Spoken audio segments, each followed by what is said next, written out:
எங்களுடைய அப்பா தேனிசை செல்லப்பா அவர்கள். என் தெய்வமே, என் தெய்வமே, என் தெய்வம் எங்க போச்சு? என்னை விட்டு எப்படி போச்சு? இந்த அப்பாயை விட்டு எப்படிப்பா போனீங்க? அப்பப்பா தூக்கத்துல கிடந்தா தூக்கி வச்சு கொஞ்சம் கொஞ்சம் கொஞ்சம் வைக்கல. அக்கா, அப்பா எங்க? அக்கா, அப்பா எங்க? அப்பா எங்க? அப்பா அப்பா என்னடா போட்டா வச்சிருக்கீங்க? நாங்கெல்லாம்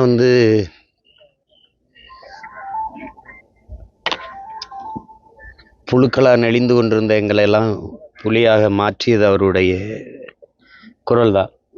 ஏன்டா பச்சை போய் பேசுற? ஓப்பனா பேசுற? எங்க அண்ணா காசி அண்ணாவுடைய பாடல்கள், என்னுடைய தாய் மாமன் மருத்தமிழ் வேந்தனுடைய பாடல்கள், பிறகு அவரே எழுதி பாடிய பாடல்கள். என்னென்ன சொல்றான் பாருங்க. கம்பி கட்டுற கதையெல்லாம் எழுத்து போடுறாங்க. அதுவரை இல்லாத ஒரு எங்க இனத்தினுடைய ஒரு குரல், ஒரு எழுச்சி குரல். வேறவருக்கு தேனிசை செல்லப்பான்னு வந்துருச்சே ஒழியே ஒரு தேனிசைல இல்ல. இன எழுச்சி முழக்கை செய்தார் அவர்.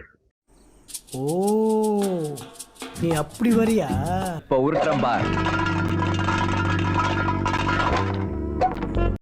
எங்கெங்கோ கடை ஓடி மண்ணில் இருந்த என்னை போன்ற பல லட்சக்கணக்கான பிள்ளைகளுக்கு இன உணர்வு, மான உணர்வு, மொழிப்பற்று.